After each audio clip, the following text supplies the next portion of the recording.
Hi, Jenna. Hey, thanks for having me. Oh, thanks for being here. This is so exciting. Well, I love starting my day at 8:30 a.m. with a Kislev talk. So I have tea here, and it's a great way to start the morning. Perfect. Can I ask you, how long have you been doing Rosh Chodesh circles? I would say now I started when I was 19, and it's one of the things that really drew me in mystical Judaism was just the feminine dimension of Torah. So almost as soon as I was awakened to the Jewish mystical side of Torah was I gathering in circles. How cool. And I think for me, it's really been an anchor through sacred time. It's helped me just have present moment awareness and feel a part of something bigger as I'm journeying through life. That is so beautiful. And it's pretty incredible that you started this a little bit ago because it feels like as of late there is this energy of a lot of people gathering. Like I know in many cities now there are these Rosh Chodesh moon circles happening and it didn't feel like that was happening previously. Like even 10 years ago, 5 years ago, there wasn't this collective in different cities of groups of people kind of wanting to know more about the month and the energies of the month. And I think you're right. I think it's just this like awareness of that time to really pull us in. And what I love about it is I feel once we learn about these ideas and concepts, we could really step into them in that month in our own lives. Yeah, definitely. I feel like each Hebrew month is a portal that takes us on a path of spiritual growth and anchors us in embodied ways. And this surge of Rosh Chodesh circles that you're speaking of, it's really interesting that you bring that up because I think the Judaism that worked for a lot of women before the hierarchical, just receiving is not working for women and they want to be a part of something that they co-create and give and receive and have leadership and have their voice heard. And that's the power of the circle is there is no leader or follower there. Everyone's there and each person holds the circle up so that the others can trust a little deeper. And it's really the feminine consciousness that's rising and people yearning for this more intimate and wholesome connection to their Torah. 1,000%. You just said that so beautifully. And I think that's my favorite part of the circle. My favorite part of the circle is when other people's voices are heard. I lead one here in Atlanta, which I love. And my like that's where the juice is, right? Like when you share something and then the response of others really using their voice to take in that concept and kind of make it their own and have their own thoughts and ideas around it is just like, So beautiful. Well, I'm excited to delve into Kislev yes, let's go. together. Yeah.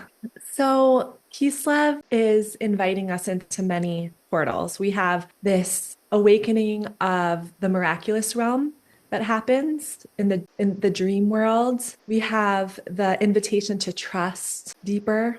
We have the calling to kindle the lights in the darkest of places. And this year, I've been really focusing in a different lens. Usually, Kislev, I am excited about the light that comes from the darkness. And this year, I've been really interested in the darkness itself and embracing the dark. Yes, knowing that the light will return, but really seeing the darkness as the potent medicine. And through tapping into trust and creating a vessel of trust, that's how we really allow the miracles in. And what I love about the word Kislev, the Hebrew month, the root of that word is kesel, which means trust. That's So for amazing. yeah, I think we can all trust even 10% more, whether it's in our bodies, our inner directed healing, trusting in our relationships, trusting in the divine, and trusting in the darkness, trusting in the unknown is something universal. And what I love about the Hebrew months is this is not just speaking to Jewish people who maybe celebrate Hanukkah during this month, but the themes and the seasonal context and the foundation of the energies of Kislev is really universal. And this idea of trust, everyone is looking around this in the season as we're descending towards darkness in the winter solstice. How can we trust and let ourselves fully, fully rest? Yeah. It's interesting that you said that you want to focus on the darkness as, in this moment where I think everyone thinks of Kislev as, obviously the holiday of Hanukkah is in Kislev and all the miracles that surround that. And so there's a lot of focus on light, right? The like menorah and the oil and all of that. But I think in this moment in time, a lot of people are in healing spaces and different things. And I think they're discovering that by looking at the darkness is where you really start to find the light. Like you mentioned the winter solstice. It's like that's the darkest day of the year. And just right after the days get longer and the light comes. So I really appreciate that. Let's delve in. Yeah, there's three different things that are coming to mind with that. Firstly, a really beautiful teaching about the darkness is that the acronym for our soul, and there's 5 levels of the soul, but the level I'm speaking about is the physical foundational level of the body, and it's known as the nefesh. And the nefesh is an acronym for the 3 parts of the candle. So we have Ner, Pasila, and Shemen, which is flame, wick, and oil. And so a lot of us associate our soul with the flame, right? The part that ascends and yearns to reconnect to its source. But the Torah is saying all the parts of the candle resemble our soul. Even the wick, which is the dark, the dense, the body, the part that gravitates downwards, the more earthly and grounded, that is the anchor of our soul. And that too is so necessary for our soul to thrive. And I think that's why the invitation of candle gazing this month, which is the most ancient practice in Judaism, but all cultures, when we look at a candle, we are reminded of all of these dimensions of our soul. Wow, that's so beautiful. I love how you like deep dived into the actual light of the candle and the flick and all the things. And it's beautiful how Judaism interconnects with the material, right? Like the word nefesh is connected to the soul, which is connected to light, which is connected to candle. Yeah. I love that part. And this month of dreams and entering into the subconscious, we could not do that without the wick. Because then we would just ascend and it would encompass everything and we could get lost. And that's actually really dangerous to get too lost in that world of dreams and subconscious. But because we have the dark wick holding us in place through our center column, now we can trust and we can explore the miracles and the dream world and the possibilities. That's what's so exciting about this time. That is so interesting. I want to touch on that in a minute, but I want to talk about the dream and the sleep world. So as far as I understand it, almost all of the dreams in the Torah take place in Kislev, right? Yeah, 9 out of 10 of them. 9 out of 10 dreams in the Torah take place in Kislev. So sleep and dream is like strong concepts here. Yes. So it's interesting to me because there's this balance, if you will, based off what you just said, of like the idea of dreaming and sleeping and kind of being in that world. And then also, like you said, where you need the wick to kind of, anchor you because you don't want to ascend and not stay in this world.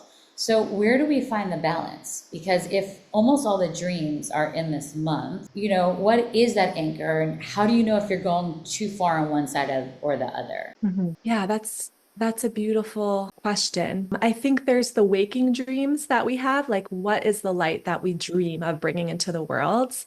And that has to be really grounded. It has to be it's visionary, but it has to fit into this reality. And then there's the dream world when we go to sleep. And the Gemara says that every dream is 1/60th of a prophecy. And as we, of course, refine our waking mind and do the dream work, that percentage increases, that prophetic material increases, but the messages of the dream are to be brought back down into the nefesh, into the wick, into the body. There's a beautiful teaching by Hannah Bracha Siegelbaum in Batayin who says, when we dream, our soul leaves our body. It's reabsorbed by the Shekhinah. It says in the Zohar, and the Shekhinah is the feminine divine aspect of God. So our soul physically leaves the material of our body and is reabsorbed by the Shekhinah. And then there's angels showing the soul some material, some prophetic messages. And then the soul comes back down to re-enliven the nefesh. And a lot of that gets enmeshed with, our brain and some garbage material that is not prophetic, but just, garbage. And so there is a piece, even if it's 1/60th, that is meant to come through our wick, meaning come through our body and our life so that we can be guided forward like a candle in the darkness. What am I moving forward through this dark and cold time in the winter solstice? Like, what is bringing me forward? And it's the dream, our light that we're meant to offer into the world. The Talmud also teaches an uninterpreted dream is like an unopened letter. Wow. And I'm not saying we want to open all the letters. I don't know. But it's interesting to start to play with the dreams and sift out what messages could be part of your dream for the world. I had a conversation with this woman named Sheva Kestel, who does this online magazine. And she said something in our podcast that really stuck with me. And she said that I trust that if I am feeling that I'm being called to a service or an idea or a thought, that Hashem is giving me the calling, essentially. And it's kind of like what you're saying, like this idea of dreams. And I love that you're talking about the awake dream of like, what are we dreaming of? What's the light that we want to bring in? And I think this circles back to, what you said earlier, that women are living in a time where they don't only want to receive, but they also want to be the givers here. And so they're gathering and they're teaching and they're really discovering what their light is and shining that light on. And so it really works again together with this idea of like the daydreaming, because we talk a lot about dreams and the sleep and all that, but there is this great like daydreaming, which, turns into creating and manifestation and all of that. Mm-hmm. And the connections just seem to be really connecting. Yeah, really connected. And I just want to mention, if people are wondering, where does this anchor of dreams come from in the Torah? Because you did mention 9 out of 10 dreams are in the Torah, but the source of Sefer Yetzirah, which some attribute to Avraham Avinu, the very first Jew, a very cryptic Kabbalistic text, shows that every month is related to a chush, which is a spiritual sense. And there are 12 spiritual senses. And we often don't think of sleep as a sense because there's the body autonomic version of sleep that it happens. But the Torah is showing us there's actually a skill of rest, an art of resting with peace and trust. And when we can really trust, then we can allow the dreams and the miracles in. And the Rebbe Rashab, the 5th Chabad Rebbe, who's my favorite of all 7. I love that you have a favorite. Yay. Yeah. So he said, those that fall asleep easily can enter prayer easily, because both of them require a relinquishing of control, almost like resting in the arms of your creator. Because to go to sleep, you have to really trust. You can put your to-do list aside, your atmosphere is safe, you can rest, and you're trusting on a spiritual level that the divine will return your soul back to you. We talked about the soul leaving when we go to sleep and being reabsorbed by the Shekhinah, and we have to trust that the divine will reanimate our bodies with our soul. So it's this trust also that we see all around us with the winter hibernation of this time, that the whole earth is going into a rest and slumber. Even the oceans sleep, the trees sleep, the animals sleep. There's a deep rest that is showing us sometimes our dreams need to be active, and we have to, vision what light do we want to bring to the world. But the deepest dreams come from resting back and trusting that the light will emerge through us. That's so awesome. So I'm curious, since the Rebbe Rashab is your favorite Chabad Rebbe, we were just discussing this the other day, and it works with the dreams. So we were discussing Carl Jung, who is very into the dreams, and any Jungians like to take dreams and try to translate them and all of that. And I believe he was in conversation with one of the Chabad Rebbe's. Was it the Rebbe Rashab? Do you know? I know that Freud was connected with the Rebbe Rashab. I don't know about Carl Jung, but okay, I'm going to have to do my research. Surprised. I know that that the Rebbe Rashab traveled to Freud for Mm. his own treatment, for his Oh, own wow. depression. And again, because he experienced such darkness and he was present in the depths of darkness, I think he was one of the Rebbes that brought out the most immense light. And it's that contrast of light and darkness. Right. Sometimes the best spiritual leaders are the ones that who have really traversed the deepest despair and pain. That's why King David's Tehillim is so Right. resonant universally. It's because he experienced the full spectrum of human emotion, and anyone can find their pain through his words. Yeah, so true. I'm thinking about that idea of entering sleep, this idea of sleep as a sense, and then how it about entering prayer, and also the dynamic of the restfulness with the light. All the things that I tend to do. I do some retreats and women's circle, cacao ceremony. I've coined it rest and reset. It's something I've always really been good at resting. It's my superpower. And I just truly believe that in order to fully step into yourself and to really garner your light, you need that restful period to then be able to become the person you want, or the mother or the friend or the spouse or all of that. Because if you're coming from a place of chaos, you can't be that person fully. And when there is this chaos or this stress or any of that, you really need to take the break. And I really believe that break is birthright and not really something that you take when you have time for it. Like for me, it's like eating, it's like drinking, it's mental, it's all of it. So I love that this is very much part of this. And I love what you said, that it's inherent. We don't need to earn it. Just entering into the month of Kislev, the whole universe is saying, come, rest Yes. and sleep. And what I also love about this month is the gemstone connected to Kislev is the amethyst. I brought it here. I know we're on a So podcast, beautiful. but I'm This will be holding on YouTube also, so we'll get to see it. Right. So this shining, beautiful Mm. purple, and in Hebrew, this gemstone is called the achlama, and the root of achlama is chalom, which means dreams. So Mm. for me, I really carry this through the month as a stone of trust, of rest, of dreams, and of support, because without support, we really can't rest. That's that is so true. That is so true.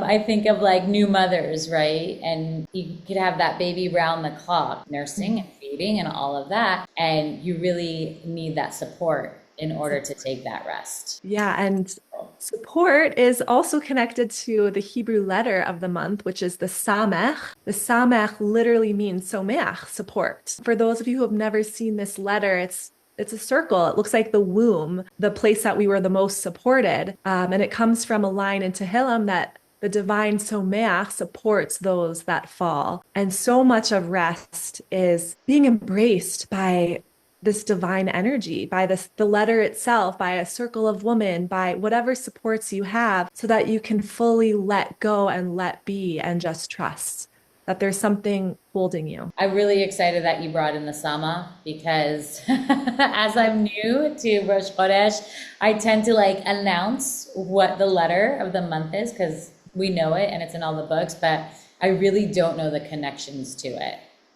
Well, I know it's you said for you resting is easy. For me, it's been the hardest thing to Mm. find rest. Shabbat, when I started keeping Shabbat when I was 18, it was a big struggle for me to rest. Everyone around me was like, I love Shabbat. And I was like, I don't know how to rest. And the Samech has been a huge support for me. The visual, in my Rosh Chodesh group a few nights ago, we did a visualization and movement practice, inviting the Samech around us, finding where in our body we can relinquish control even 10% more and just expand into the energetic field, the holding of the Samech. Some of us visualize the Samech energy being the achlama, the color of the shining purple. Some felt it in other colors. And then with our eyes closed, we allowed circles to emerge through our bodies. So some Getting savored the chills. stillness. I'm like, I'm gonna do this after we Love jump this off visual. circle. Mm. Some just savored the stillness and felt held. by the Samech, just marinating in trust. Others were fully spiraling through their center column or circling around their hips or waving like a flame in the Samech. Some invited others into their Samech. Like one person brought their son who was sick energetically into the Samech. And then we expanded the Samech to encompass the whole circle. And I think that's the power of the Hebrew letters is they're here to be messengers and angels for us. They're alive, they're animated. There's even a line in the Zohar that the divine is speaking to the Samech. Before sending the Samech down into the world, he says, or the divine says, those that are fallen will lean on you. And then sent the Samech down. And that letter, both the form and the spirit of the letter, is available for all of us to feel supported through this month. That's beautiful. I love that. I can't wait. I'm not going to say wish because one day I will be coming to one of your circles because they just look we'd love that. So beautiful. And I'd love to come to your circle. Yes, we're just going to all have to circle hap through the country. Actually, one of the verbs that was created at the circle was let's samech up. Samech up.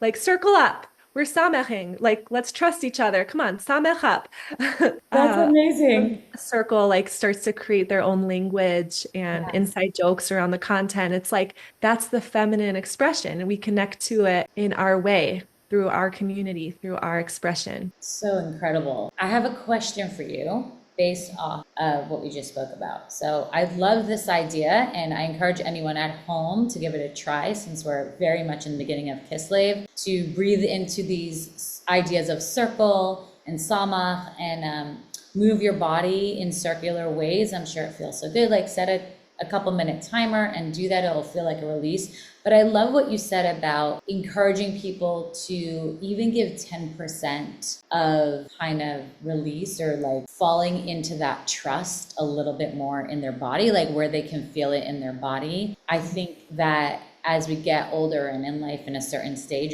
it gets much harder to really have this trust, this bitachon in Hashem and in our bodies and in ourselves. And I feel like there's some type of connection between that and between, if we're going back to Hanukkah, the Maccabees, who, you know, there's the story that I read, which is just staying with me. And I'm so fascinated by it, that after their major battle where they finally get the Beis Hamikdash back, you know, they go immediately to search for the oil. They do not rest. They do not clean up. Like the Beis Hamikdash was a mess. And they somehow understood that they don't need to stop to do all of this, which is kind of contradictory to what we're talking about, this idea of rest after battling for so long. But it's almost as if their trust took over, and so they go in search. And so I wonder if you can speak to these ideas of them trusting and going in search and how it can connect to us and really giving in. I love that you said even 10% more, because, right, if you want to say like fully surrender,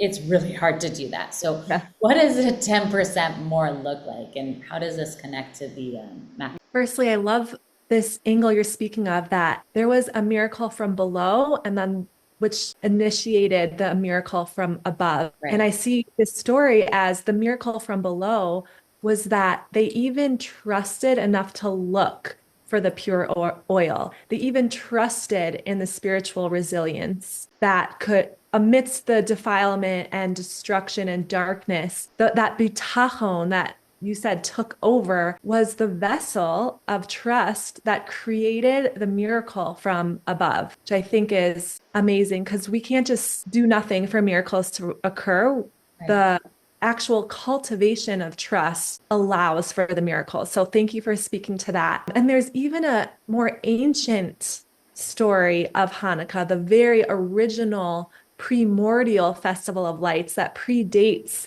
this story of the temple that happened in 139 BCE, which is the story we, often tell our children around Hanukkah, but the Talmud in Avodah Zarah gives primordial seasonal context to Hanukkah.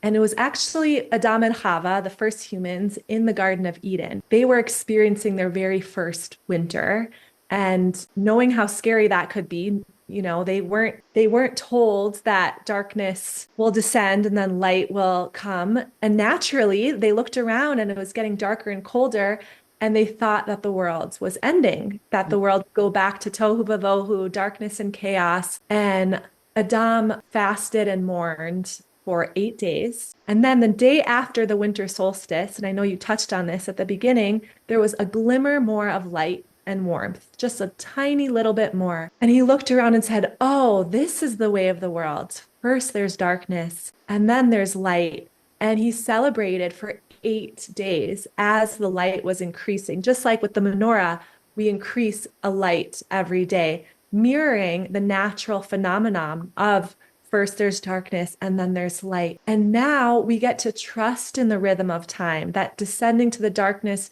doesn't mean we have to panic. Or if there's destruction, doesn't mean we have to panic, because we know first there's night and then there's morning one day. That's why the Jewish day starts in the evening. We're learning how to trust every single day. And it's also why we gather on Rosh Chodesh and not on the full moon, in the darkest time of the sky. That's when we come together and bless.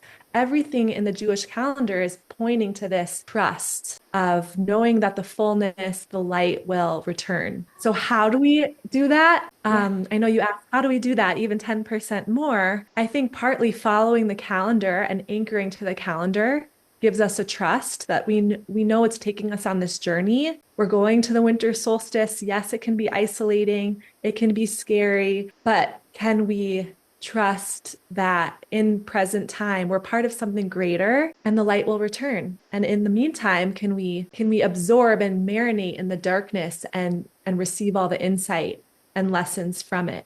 Like the womb, the Samech is the womb. The most life-giving place came from the darkness, the darkest place. Wow. Well, thank you for that. And, as you're saying, like the trust came from above and the miracle from below, and then the event below, like that also feels very circular and like sama to me. Like, like it's all connected where it's being held. Like maybe the idea that if you like can trust 10% more and like push yourself into it, then you're met by the larger trust and the surrender, and you can really feel it kind of move into it in a supported way. Yeah, it's a relationship. Yeah. And that samech, there's no beginning or end. So as we trust, the more miracles come, and then we trust more and more miracles come. And doesn't mean we don't enter any darkness or challenges through it, but we're keeping the circle alive and moving. And I love, we were having this conversation at our circle a couple days ago, and I just love this concept of,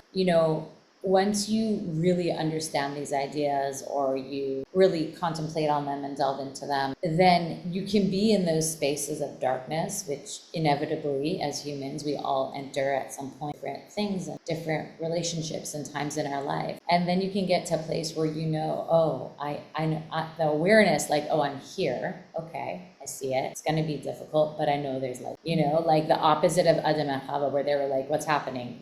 We're heading into chaos, which is like the first time you're kind of in darkness. It's like, what's going on? Are we going back to total chaos?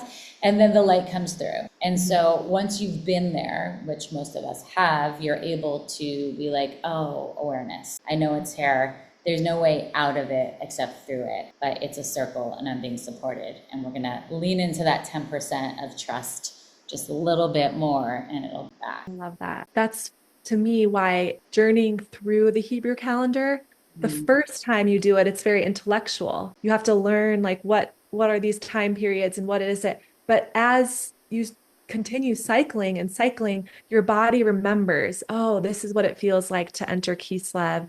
Oh, I remember. It's an embodied journey that deepens through just moving through it. So beautiful. Oh, I love this. I could talk to you for hours, but I do want to be respectful of our time. So I'd love to offer a blessing here for us, for those listening, that we have the strength and the power to take the light and the miracles of Kislev and bring it into this world collectively, that it gives us the strength for the hostages in Israel to be brought home for the safety of Israel and the Jewish people, and really for the safety of the world at large. We know that Israel and Jews are really the first protectors of what's going on. And so that all of these learnings and these teachings and these circles and these gatherings really bring all the light into this world that we need to, create the miracle and just like the times of Hanukkah, just change everything around for the best. Amen. Thank you. So special speaking with you. And I want to offer the blessing right back to you, and that this platform and the circles that you're creating bring people deeper into their bodies, into trust, and into their spirit, so that the miracles can really shine this month. Amen. Amen. Thank you so much. Happy Kislev. Happy Kislev. Happy Chodesh Hanukkah. Chodesh Tov. Please subscribe to Dream Detour on iTunes to stay up to date. And if you like what you heard, please leave a review. You can find me on Instagram at aura.schwartz. That's aura.schwartz. Or stay in touch by emailing me at dreamdetourpodcast@gmail.com.